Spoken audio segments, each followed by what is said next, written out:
All right. I am sporting my Morehouse shirt today because goodness knows it's enough drama in D1 football right now that I do not need to be wearing any other D1 gear for a while. So I took it down to Morehouse. My nephew is a Morehouse man, and so I'm a Morehouse aunt today.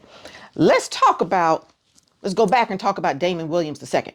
So if you recall, I talked earlier this week, or maybe this past weekend, that he is the former UGA edge rusher that in December 2024, signed a new collective deal with UGA, or the UGA's collective at that time, for $500,000. 80,000 of that was incentives, so $420,000, $30,000 a month for the contract term of 14 months.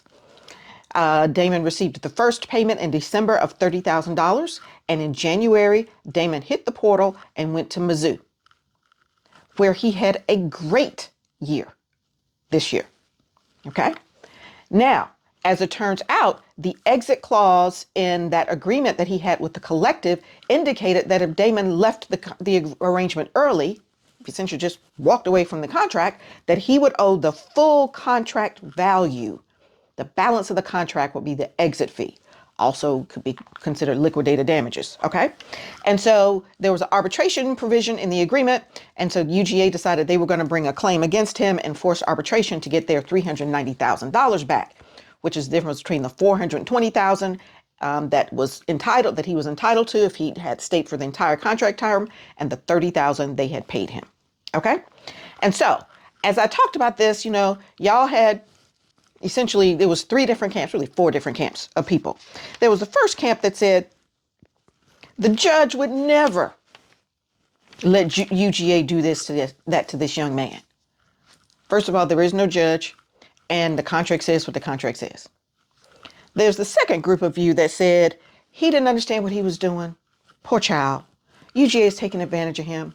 Poor child. Somebody needs to do something. Poor child. There was the third camp of you that indicated he signed it, he should pay. He needs to read the agreement. He needs to respect his contracts and honor his commitments, and he needs to pay. And if there's some way that UGA should get some interest, they need to get that too. Y'all just stick it to him and stick him to him hard. Okay. And then there was this fourth category of people who says, notwithstanding the fact that you're a lawyer and you've been doing contracts for a whole lot of years, I stayed in the Holiday Inn Express last night, and you don't know what you're talking about, because that ain't the way it works. Really? It's always one of y'all that's going to tell me that I don't know what I'm talking about when I have superior experience, and always with respect to this topic. In any event, that was the fourth camp. Okay. Dude, I hope you enjoyed your exchange with me. Now, I want to go back to the camp that said, hey, he should pay. Let's talk about what that really means. I want to remind this group of people that W-2 income and 1099 income are very different things. Okay. And so, you get your check and you know what's gross, but taxes are, and all those other things are taken out and you get net. All right. But this agreement is a 1099 agreement. He is going to get gross, and he has to pay taxes himself.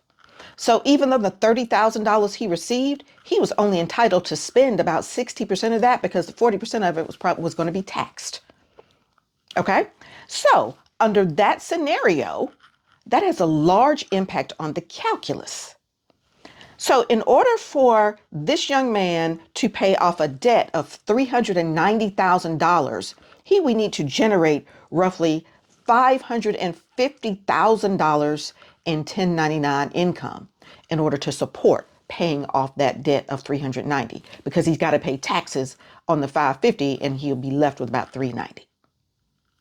So maybe that doesn't change anything for you, but I just thought it was interesting, and maybe you should understand the way the math would work on that kind of scenario. Okay. And that's pretty punitive for the young man.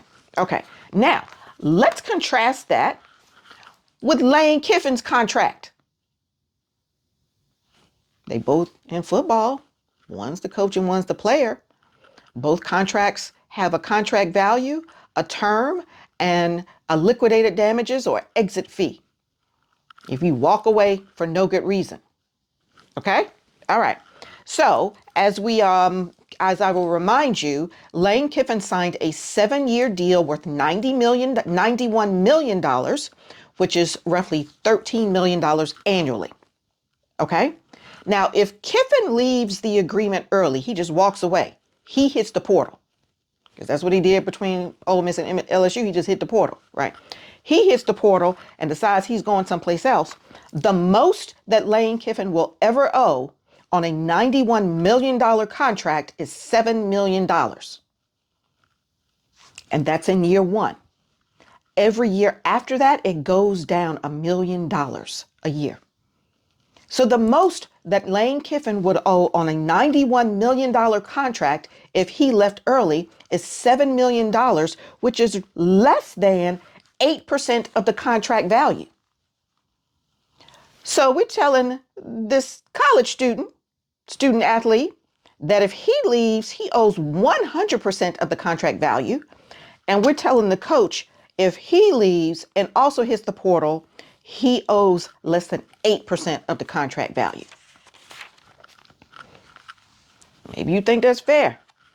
I understand leverage. I understand negotiating power of the parties. Okay, I understand bargaining power. I understand risk. I understand what's commercial and what's not. I understand all those things. So due to State and Holiday Inn Express, I know all that. And that doesn't change anything about just what the bottom line is on these two agreements. And so maybe you think that's fine. And I'm not judging your reaction to this. I just think it's interesting for you to understand that the comparison between the two leads to two very different results. And so we'll see how the arbitrator sorts this out. Maybe Georgia continues on with its claim, with its suit, and gets in front of an arbitration panel. Maybe the arbitrator reduces the award. Maybe they don't. Maybe Mizzou buys out the contract for Mr. Wilson, and maybe they don't. Maybe he's stuck with $390,000 in claims that he has to pay, and he has to earn another $550,000 to pay it off, and maybe he won't. In any event, those are the scenarios that could occur, and I just think it's interesting. As always, let me know what you think.